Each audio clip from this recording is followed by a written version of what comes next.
गांधी की अगुवाई में भारत जोड़ो न्याय यात्रा का आज दूसरा दिन है। दूसरे दिन राहुल गांधी का जोरदार स्वागत मणिपुर के सेनापति और कुकी के इलाके में हुआ।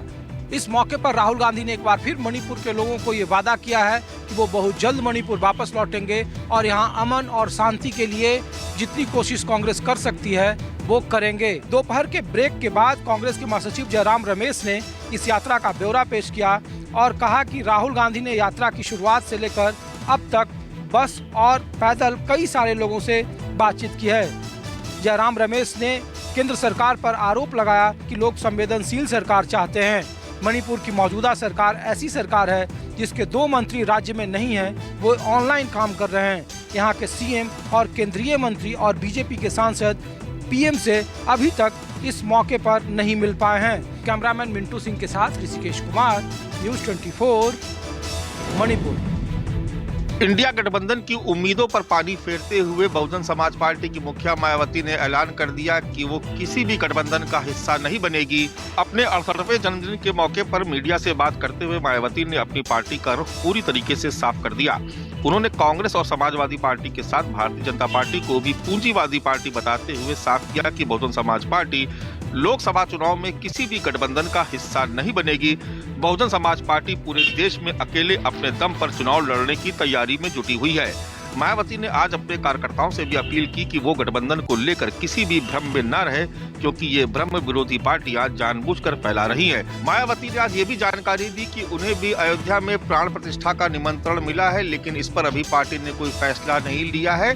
हालांकि उन्होंने ये भी कहा कि वो अयोध्या में बन रहे राम मंदिर और उसको लेकर चलाए जा रहे कार्यक्रम का स्वागत करती हैं और जब मस्जिद बनेगी तो उसका भी स्वागत करेंगी। कैमरा पर्सन धर्मेंद्र कुमार साहू के साथ मानस श्रीवास्तव, लखनऊ, न्यूज़ 24।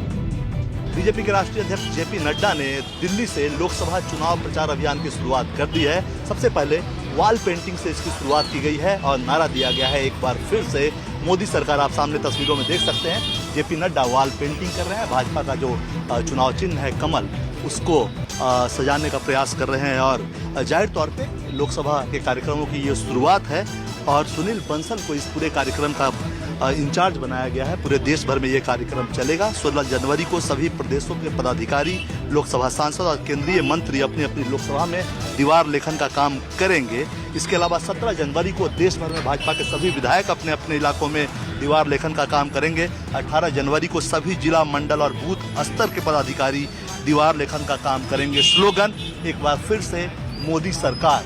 जाहिर सी बात है 2024 का चुनाव काफी नजदीक है और बीजेपी पूरी ताकत के साथ चुनावी तैयारी में उतर गई है। कैमरामैन अभय के साथ कुमार गौरव, न्यूज़ 24 दिल्ली। आज मकर संक्रांति है और आज बिहार की सियासत में चूड़ा दही के नाम पर खूब सियासत भी हो रही है। दरअसल इस वक्त हम लालू राबड़ी आवास पे हैं, जहां पे आज लेकिन लंबे अरसे के बाद यहां मकर संक्रांति पे चूड़ा दही का भोज का आयोजन किया गया है और यहां पर आज मुख्यमंत्री नीतीश कुमार भी यहां पे पहुंचे। इसके साथ ही पार्टी के तमाम वरिष्ठ नेता और क्षेत्रीय कार्यकर्ता यहां पे पहुंचे हुए हैं, जहां पे चूड़ा दही भोज का आयोजन किया गया है और यहाँ बड़ी संख्या में और दूसरे जो गठबंधन के नेता हैं वो भी पहुँचे हैं। आज बीजेपी दफ्तर में भी पहली बार चूड़ा दही भोज का आयोजन किया गया है, जहाँ पे पार्टी के तमाम वरिष्ठ नेता और एनडीए के सहयोगी दल वहाँ भी पहुँचे हुए हैं और साथ ही कांग्रेस दफ्तर में भी आज चूड़ा दही भोज का आयोजन किया गया है। एक लंबे अरसे के बाद देखा जा रहा है कि चूड़ा दही भोज का आयोजन आज मकर संक्रांति के अवसर पे किया गया है और उसके बाद इस बहाने सियासत भी तेज हो रही है। अलग अलग गठबंधन के लोग जो हैं इस पूरे आयोजन में शरीक हो रहे हैं। कैमरामैन सनी के साथ अमिताभ ओझा, पटना न्यूज़। उत्तर प्रदेश कांग्रेस का एक प्रतिनिधिमंडल आज अयोध्या पहुंचा, जहां तमाम सारे वरिष्ठ कांग्रेसी नेताओं ने न सिर्फ सरयू स्नान किया बल्कि भगवान श्री रामलला और हनुमानगढ़ी में दर्शन पूजन भी किया। दरअसल 22 जनवरी के आयोजन को लेकर कांग्रेस पर कई तरह के आरोप लग रहे हैं। उसी के मद्देनजर आज यूपी कांग्रेस के प्रभारी अविनाश पांडे, यूपी कांग्रेस के अध्यक्ष अजय राय और कांग्रेस विधानमंडल दल की नेता आराधना मिश्रा मोना, अखिलेश प्रताप सिंह समेत कई सारे नेता आज अयोध्या पहुंचे। सबसे पहले ये सभी नेता सरयू स्नान किया। उसके बाद नेताओं ने भगवान राम के प्रति अपना आस्था प्रकट करने की कोशिश की। इसके बाद वो सीधे भगवान श्री रामलला के दर्शन करने गए। हनुमानगढ़ी में भी तमाम सारे नेताओं ने अपना पूजन दर्शन किया। कांग्रेस का कहना है कि राम के नाम पर राजनीति की जा रही है और भगवान राम सबके हैं, किसी एक के नहीं। दरअसल बीते दिनों कांग्रेस ने बीजेपी पर आरोप लगाते हुए ये कहा था कि भगवान श्री रामलला सबके हैं और इसीलिए आज का ये दौरा निर्धारित किया गया था। जानकारों की माने तो इस दौरे के माध्यम से कांग्रेसी नेताओं ने भगवान श्री राम के प्रति अपनी आस्था प्रकट करने की कोशिश की है। कैमरा पर्सन सचिन सैनी के साथ अशोक तिवारी, अयोध्या, न्यूज 24। न दूरी है न खाई है, मोदी हमारा भाई है। इस स्लोगन के साथ भाजपा अल्पसंख्यक मोर्चा ने शुक्रिया मोदी भाईजान कार्यक्रम का किया शुभारंभ। भारतीय जनता पार्टी अल्पसंख्यक मोर्चा द्वारा शुक्रिया मोदी भाईजान का शुभारंभ आज लखनऊ के क्राइस्टर कॉलेज से शुरू किया गया। इस कार्यक्रम में भाजपा प्रदेश अध्यक्ष भूपेंद्र चौधरी, अल्पसंख्यक मोर्चा कुंवर बासित अली, राज्य मंत्री दानिश अली अंसारी सहित कई लोग मौजूद रहे। साथ ही कार्यक्रम में सैकड़ों की संख्या में लाभार्थी महिलाएं भी मौजूद रहीं। लोकसभा चुनाव 2024 से पहले उत्तर प्रदेश में मुस्लिम वोट को अपने पक्ष में करने के लिए भाजपा ने यह अभियान शुरू किया है। सभी लोकसभा क्षेत्रों में जाने वाले अभियान का नेतृत्व कुंवर बासित अली करेंगे। साथ ही आपको यह भी बता दें, केंद्र सरकार और राज्य सरकार द्वारा चलाई जा रही योजनाओं का लाभ ले चुकी महिलाएं हर जिले में शुक्रिया मोदी भाईजान कहेंगी। कैमरा पर्सन धर्मेंद्र साहू के साथ मनोज पांडे, लखनऊ, न्यूज 24। पंकजा मुंडे के बाद अब उनकी बहन और बीड़ से सांसद डॉक्टर प्रीतम मुंडे ने बीजेपी को आंख दिखाई है। मामला बीड़ का है। दरअसल आगामी लोकसभा चुनाव को देखते हुए बीजेपी अपनी सहयोगी पार्टियों के साथ महायुति की सभाएं कर रही है। ये सभा हर जिले में हो रही है। कल बीड़ जिले में सभा थी, लेकिन सभा में जो पोस्टर लगाए गए थे उसमें स्वर्गीय गोपीनाथ मुंडे की फोटो न देखकर प्रीतम मुंडे भड़क गई। प्रीतम मुंडे ने बीजेपी को काफी खरी खोटी सुनाई।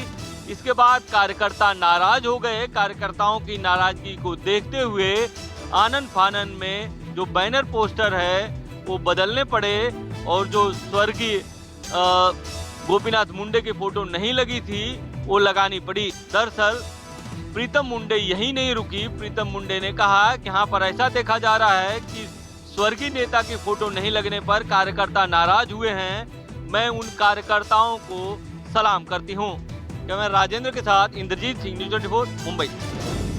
महाराष्ट्र में शिंदे, फडणवीस और अजित पवार की सरकार से नाराज प्रहार जनशक्ति पार्टी के अध्यक्ष और विधायक बच्चू कडू अलग राह की तलाश में है। चर्चा है कि वो शिंदे सरकार का साथ छोड़ सकते हैं। इस कड़ी में बच्चू कडू ने सोमवार के दिन मराठा आरक्षण की मांग को लेकर आंदोलन कर रहे मनोज जरंगे पाटिल से भी मुलाकात की। लेकिन अब यही बच्चू कडू कह रहे हैं कि मनोज जरंगे पाटिल मुंबई आंदोलन को उनका पूरा समर्थन है। इससे पहले भी बच्चू कडू को शरद पवार के नजदीकियां बढ़ाते देखा गया है। पवार खुद बच्चू कडू के अमरावती स्थित आवास पर चाय पीने के लिए गए थे। एकनाथ शिंदे ने जब शिवसेना से बगावत की थी तो बच्चू कडू ने एकनाथ शिंदे का साथ दिया था। वो उनके साथ सूरत और गुवाहाटी भी गए थे। बच्चू कडू को आस थी कि सरकार बनने के बाद एकनाथ शिंदे उन्हें कैबिनेट मंत्री बना देंगे। एकनाथ शिंदे ने अपने साथ शिवसेना के विधायकों को तो मंत्री बना दिया, लेकिन निर्दलीय विधायक बच्चू कडू की आस ही रह गई। कैमरा पर्सन अचल सिंह के साथ अंकुश जायसवाल, न्यूज 24, मुंबई।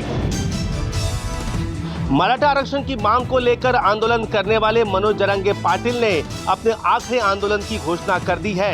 आज मनोज जरंगे पाटिल ने जालना के अंतरवाली सराठी में प्रेस कॉन्फ्रेंस लेकर कहा कि 20 जनवरी को वो लाखों मराठाओं के साथ मुंबई पर कूच करने वाले हैं। जरंगे ने बताया कि 20 तारीख को वो चलना शुरू करेंगे। रोज 70 से 80 किलोमीटर वो चलेंगे और 25 तारीख तक वो पनवेल पहुंचेंगे और 26 जनवरी को वो मुंबई पहुंचेंगे। उन्हें एक तो आजाद मैदान में धरने पे बैठना है या फिर शिवाजी पार्क में। दोनों में से कोई एक मैदान अब जरंगे पाटिल को चाहिए। आज सुबह प्रहार पार्टी के विधायक बच्चू कडू ने यहाँ पर मंत्रवाली सराठी में जाकर मनोज जरंगे पाटिल से मुलाकात की और इस आंदोलन से पहले कुछ रास्ता निकलता है क्या ये देखने की कोशिश की, लेकिन रास्ता निकला नहीं। फिर बच्चू कडू ने भी घोषणा की कि वो खुद मनोज जरंगे पाटिल के साथ इस पैदल मार्च में मुंबई तक सफर करेंगे। कैमरामैन विनोद सिंह के साथ विनोद जगदाले, न्यूज 24, मुंबई। एक वीडियो बड़ी तेजी से वायरल हुआ जिसमें एक पायलट को यात्री ने थप्पड़ मार दिया। जी हाँ, दिल्ली के इंदिरा गांधी इंटरनेशनल एयरपोर्ट पर रविवार को इंडिगो की फ्लाइट में एक पैसेंजर ने पायलट को थप्पड़ मार दिया। पैसेंजर उड़ान में काफी देरी हो रही थी, इस वजह से नाराज था। घटना दिल्ली से गोवा जाने वाली इंडिगो की फ्लाइट में हुई जो सुबह 7:40 पर उड़ान भरने वाली थी, लेकिन घने कोहरे की वजह से उड़ान नहीं भर पाई और इसी की जानकारी पायलट दे रहे थे। तभी उसी दौरान दौरान यात्री ने थप्पड़ मार दिया। हालांकि जिस तरीके से ये पूरी घटना हुई है उसको लेकर के यात्री के खिलाफ केस दर्ज कर लिया गया है और साथ ही साथ इंडिगो ने उन्हें ब्लैकलिस्ट भी कर दिया है ताकि वो आने वाले समय में फ्लाई ना कर सके इंडिगो के साथ। लेकिन इस पूरे मामले में जिस तरीके से सियासत का रंग दिख रहा है और साथ ही साथ इस तरीके की घटनाएं सामने आ रही है, जाहिर तौर पर कई सवाल भी उठने शुरू हो गए हैं। कैमरा पर्सन संजय राउत के साथ पल्लवी झा, दिल्ली न्यूज। गुजरात में मकर संक्रांति पर पतंगबाजी की धूम, गृह मंत्री सहित कई मंत्रियों ने लड़ाए पेच तो कई जगहों पर पतंग का मांझा साबित हुआ जानलेवा। गुजरात में मकर संक्रांति का पर्व पतंगबाजी के लिए मशहूर है। इस दिन पूरा राज्य पतंगबाजी करते हुए नजर आता है। पतंगबाजी को लेकर गुजरात सरकार द्वारा अहमदाबाद, सूरत, वडोदरा, राजकोट और मशहूर पर्यटक स्थलों पर इंटरनेशनल काइट फेस्टिवल का भी आयोजन किया जाता है, जिसके तहत देश विदेश से आए हुए पतंगबाज अपनी अनोखी पतंग से आसमान रंग बिरंगा कर देते हैं। ऐसे में केंद्रीय मंत्री अमित शाह भी खुद को पतंगबाजी करने से नहीं रोक पाए। अमित शाह दिन भर अलग अलग कार्यकर्ताओं के घरों की छत से पतंग उड़ाते नजर आए। अमित शाह ने सुबह अहमदाबाद के मशहूर जगन्नाथ मंदिर में दर्शन भी किया। वहीं राज्य के मुख्यमंत्री भूपेंद्र पटेल और गृह राज्य मंत्री हर्ष संघवी ने भी अपने अपने इलाकों में मांझे से पेच लड़ाते हुए नजर आए। वहीं लोगों के आनंद और बहुत शौक के बीच हो रही पतंगबाजी कई लोगों के लिए जानलेवा भी साबित हुई। करीबन 100 से भी ज्यादा लोग पतंग के मांझे से घायल हो चुके हैं। कैमरामैन प्रभात के साथ भूपेंद्र सिंह, अहमदाबाद, न्यूज 24। प्रधानमंत्री नरेंद्र मोदी ने पीएम जनमन योजना के तहत 1 लाख लाभार्थियों को पहली किश्त जारी की और इस बीच तमाम लाभार्थियों से वीडियो कॉन्फ्रेंसिंग के जरिए संवाद भी करते नजर आए। आपको बता दें, प्रधानमंत्री आवास योजना ग्रामीण के लाभार्थियों को 540 करोड़ रुपए की पहली किश्त जारी की गई। पीएमओ के मुताबिक 15 जनवरी को दोपहर 12:30 बजे वीडियो कॉन्फ्रेंसिंग के माध्यम से प्रधानमंत्री जनजातीय आदिवासी न्याय महाअभियान के तहत प्रधानमंत्री आवास योजना ग्रामीण के 1 लाख लाभार्थियों को पहली किश्त जारी की। प्रधानमंत्री इस अवसर पर पीएम जनमन के लाभार्थियों से बातचीत भी करते नजर आए। अंत्योदय मिशन के तहत समाज के अंतिम पायदान पर खड़े अंतिम व्यक्ति को सशक्त बनाने के प्रधानमंत्री नरेंद्र मोदी के प्रयासों के तहत ही पिछले साल 15 नवंबर 2023 को विशेष रूप से जो जनजातीय समूह, जो कमजोर ग्रुप है, उसी के लिए ये योजना की शुरुआत की गई थी। अब ऐसे में अपने इस रणनीति में कितना सफल बीजेपी होती है, ये देखना होगा। कैमरामैन साहिल के साथ पूजा राठौर, शर्मा, न्यूज 24।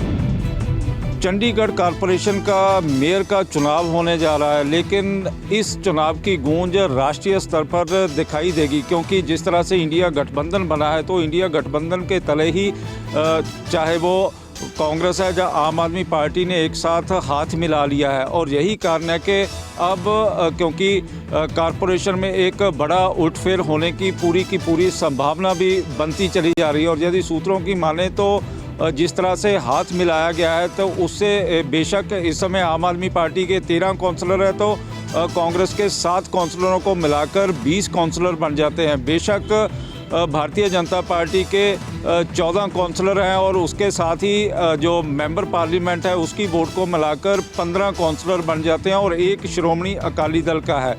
अब देखने वाली बात होगी कि कौन सी पार्टी कहां पर क्या करती है। कैमरामैन गंभीर सिंह राणा के साथ विशाल इंग्लिश, न्यूज 24 चंडीगढ़। अयोध्या में रामलला की प्राण प्रतिष्ठा के दिन मध्य प्रदेश में रहेगा ड्राई डे।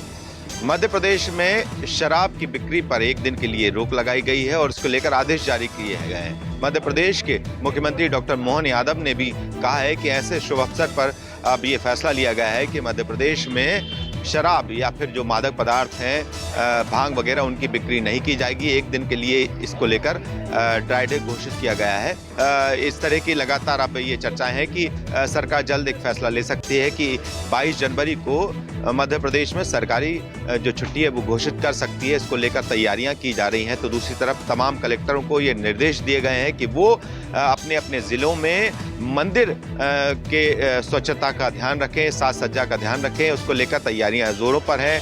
खुद मध्य प्रदेश के मुख्यमंत्री डॉक्टर मोहन यादव ने भी साफ सफाई की है मंदिर में, उज्जैन में। कैमरा पर्सन कमलेश व्यास के साथ विपिन श्रीवास्तव, न्यूज 24 मध्य प्रदेश। उत्तर प्रदेश की राजधानी लखनऊ में आज सेना दिवस मनाया जा रहा है। जी हां, आपको बता दें कि सेना दिवस परेड का लगातार दूसरे साल दिल्ली से बाहर आयोजन किया गया है। पिछले साल परेड बेंगलुरु में आयोजित की गई थी। लखनऊ के परेड ग्राउंड में आयोजित इस परेड में रक्षा मंत्री राजनाथ सिंह, उत्तर प्रदेश के मुख्यमंत्री योगी आदित्यनाथ और राज्यपाल आनंदीबेन पटेल मुख्य अतिथि हैं। आपको बता दें कि सेना दिवस हर साल 15 जनवरी को मनाया जाता है। इस दिन जनरल करियप्पा ने 1949 में general sir Francis Roy butcher से भारतीय सेना की कमान संभाली थी। मेजर जनरल सलील सेठ की कमान में लखनऊ में 11 गोरखा राइफल रेजिमेंट सेंटर के परेड ग्राउंड में आयोजन की शुरुआत की गई है। इसमें सेना की अलग अलग रेजिमेंटों में से 6 मार्चिंग टुकड़ियां और सैन्य बैंड भाग ले रही है। आपको बता दें कि प्रधानमंत्री नरेंद्र मोदी ने कहा था कि इस तीनों सेनाओं का जो दिवस है देश के अलग अलग राज्यों में मनाया जाएगा, क्योंकि दूसरे राज्यों के जो लोग हैं वो भी सेना की शक्ति को देख पाए। कैमरा पर्सन राणा अविनाश के साथ पवन मिश्रा, न्यूज़ 24 दिल्ली। भारतीय सेना ने जम्मू कश्मीर में आतंक के खिलाफ एक महा ऑपरेशन शुरू किया है, ऑपरेशन सर्वशक्ति। लगातार सूत्रों से ऐसी जानकारी मिल रही है कि पुंछ राजौरी के जंगलों में करीब 25 से 30 आतंकी मौजूद हैं जो जंगलों में छिपे हुए हैं, जंगलों में बने हाइडआउट्स में छिपे हुए हैं। अब ये जो ऑपरेशन सर्वशक्ति शुरू किया गया है, इस ऑपरेशन का यही मकसद है कि पुंछ राजौरी और तमाम उन इलाकों में जिन इलाकों में आतंकी छिपे हुए हैं, उन आतंकियों को जितनी जल्दी हो सके ढेर किया जाए। लेकिन एलओसी पर हमारे जवान बेहद ज्यादा अलर्ट हैं और हमारे जवानों की अलर्टनेस का नतीजा है कि अभी तक दुश्मन यानी पाकिस्तान अपने किसी भी नापाक मंसूबों में कामयाब नहीं हो पाया है। अब आतंक के खिलाफ जम्मू कश्मीर में बड़ा ऑपरेशन शुरू किया गया है, ऑपरेशन सर्वशक्ति। कैमरामैन पवन के साथ पंकज शर्मा, न्यूज़ 24 जम्मू। देश की राजधानी दिल्ली हो या फिर उत्तर प्रदेश, अलर्ट पर जांच एजेंसियां हैं, दिल्ली पुलिस है, क्योंकि दिल्ली में गणतंत्र दिवस को लेकर वीवीआईपी का आना होगा और इसके साथ साथ रामलला की प्राण प्रतिष्ठा अयोध्या में होनी है 22 जनवरी को, उसको लेकर भी अलर्ट जारी किया गया है। ऐसे में 2 महत्वपूर्ण तारीख है, 26 जनवरी और 22 जनवरी। ऐसे में दिल्ली पुलिस अलर्ट पर है, जगह जगह पर नाकेबंदी की जाती है। दिल्ली पुलिस के जो जवान हैं वो तमाम जो गाड़ियां गुजरती हैं उन्हें चेक करते हैं, क्योंकि प्रधानमंत्री नरेंद्र मोदी, तमाम जो कैबिनेट मिनिस्टर हैं गणतंत्र दिवस के दिन इंडिया गेट पर मौजूद होंगे। तो वहीं 22 जनवरी को रामलला की प्राण प्रतिष्ठा है। उत्तर प्रदेश हो या दिल्ली हो या देश के अन्य शहरों, सभी जगहों पर अलर्ट जारी किया गया है सुरक्षा के मद्देनजर। कैमरामैन साहिल अंसारी के साथ दीपक दुबे, न्यूज़ 24 दिल्ली। शिवसेना यूबीटी के प्रमुख उद्धव ठाकरे को लेकर बड़ी खबर सामने आई है। महाराष्ट्र कंट्रोल रूम को एक शख्स ने कॉल कर यह जानकारी दी है कि कुछ लोग उनके घर मातोश्री के बाहर हंगामा कर सकते हैं। शिवसेना ठाकरे समूह के प्रमुख उद्धव ठाकरे के आवास मातोश्री के बाहर बड़ा हमला के प्रयास के बारे में फोन आया है। कंट्रोल रूम पर फोन करने वाले शख्स ने बताया कि धमकी देने वाले 4 से 5 लोग उर्दू में बात कर रहे थे। कंट्रोल रूम में फोन करने वाले शख्स ने पूरी बातचीत सुनने का भी दावा किया है। उनकी बातचीत सुनकर उस व्यक्ति ने तुरंत महाराष्ट्र कंट्रोल रूम को फोन किया। मुंबई से गुजरात जा रही ट्रेन में सफर कर रहे 4 से 5 लोग उर्दू भाषा में बात कर रहे थे। साथ ही कॉल करने वाले शख्स ने यह भी बताया है कि ये लोग मुंबई के मोहम्मद अली रोड पर एक किराए का मकान लेने का भी बात जो है वो कर रहे थे। इस कॉल के बाद मुंबई पुलिस जो है वो जांच में जुट गई है। कैमरामैन विनोद सिंह के साथ राहुल पांडे, न्यूज़ 24 मुंबई।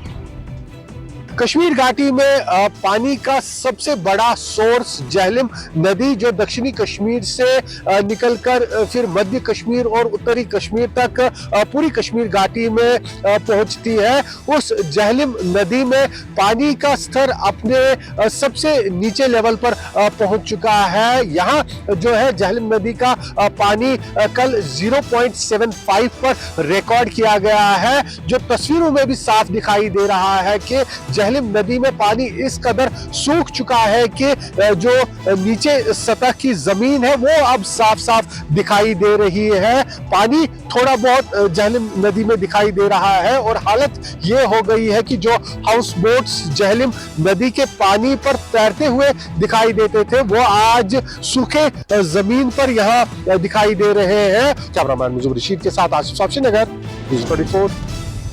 अधिकारियों के साथ बेहतर तालमेल बनाने की दिशा में भजनलाल सरकार ने एक बड़ा फैसला किया। इसके तहत अब वह टिफिन कॉन्सेप्ट की शुरुआत करेगी।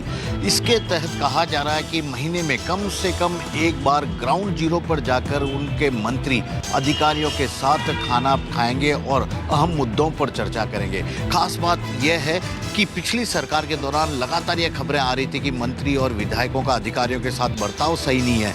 यही कारण है कि राजस्थान में 316 आईएएस अधिकारियों के लिए जगह है, लेकिन 250 से भी कम अधिकारी यहां पर पोस्टिंग। आईएएस अधिकारियों ने अपनी प्रतिनियुक्तियां केंद्र में ले ली थी क्योंकि वे यहां पर काम ही नहीं करना चाहते थे। ऐसे में पीएम नरेंद्र मोदी करीब 10 दिन पहले बीजेपी दफ्तर में आए, यहां पर पार्टी के विधायकों और मंत्रियों से बातचीत की तो उन्होंने साफ तौर पर हिदायत दी थी कि मंत्रियों को, विधायकों को ट्रांसफर पोस्टिंग से बचना चाहिए, अधिकारियों को उनका काम करने देना चाहिए। इसकी जिम्मेदारी अधिकारियों की है। कैमरामैन विजय सिंह के साथ श्रीवत्सन, जयपुर न्यूज़ 24। मकर संक्रांति के पावन मौके पे लोग गंगा में डुबकी लगा रहे हैं और लाखों की संख्या में गंगा सागर हो या गंगा नदी बाबू घाट हो, हावड़ा हो, कोलकाता हो, हुगली हो, सभी जगहों पे गंगा घाटों पे लोगों की भीड़ देखी जा रही है।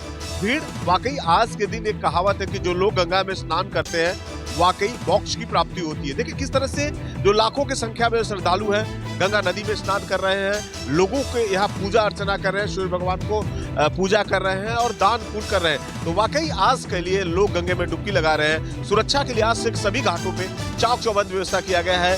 लोगों को किसी तरह की अप्रिय घटना ना घटे, इसको लेकर पूरी तरह से प्रशासन मुस्तैद है। तो वाकई कह सकते हैं कि गंगा घाटों के लेकर पूरे कोलकाता से लेके बाबू घाट हो, गंगा सागर हो, सभी जगह व्यवस्था किया गया है और लोग दूर दूर से आज या गंगा घाटों में यहाँ पे डुबकी लगा रहे हैं। तो वाकई आज का नजारा और आज के दिन स्नान करने से सीधा मोक्ष की प्राप्ति होती है। कैमरामैन विनोद के साथ मनोज पांडे, न्यूज़ 24, गंगा सागर। मां वैष्णो देवी के भक्तों के लिए अब बड़ी खुशखबरी है। श्रद्धालुओं के लिए प्राचीन गुफा के द्वार खोल दिए गए हैं। श्री माता वैष्णो देवी श्राइन बोर्ड ने मकर संक्रांति के दिन विधि पूर्वक पूजा अर्चना करने के बाद श्रद्धालुओं के लिए प्राचीन गुफा के द्वार खोल दिए गए हैं। हजारों की तादाद में श्रद्धालु देश विदेश से मां वैष्णो देवी के दर्शनों को आते हैं और हर एक श्रद्धालु की ये आस्था रहती है, मां से वो ये मनोकामना करता है कि जब भी वो मां वैष्णो देवी के दर्शनों को आए वो प्राचीन गुफा से होते हुए मां वैष्णो देवी के दर्शन करे। श्रद्धालु बेहद ज्यादा खुश हैं। जो श्रद्धालु मां वैष्णो देवी के दर्शनों को जा रहे हैं और वो श्रद्धालु जो दर्शन करके वापस आ रहे हैं वो बेहद ज्यादा खुश हैं, क्योंकि इन श्रद्धालुओं ने कहा है कि उन्हें साल भर बेसब्री से इंतजार रहता है आज के दिन का, जब वो खासतौर पर मां वैष्णो देवी के दर्शन प्राचीन गुफा से होते हुए कर सकें। कैमरामैन पवन के साथ पंकज शर्मा, न्यूज़ 24, कटरा।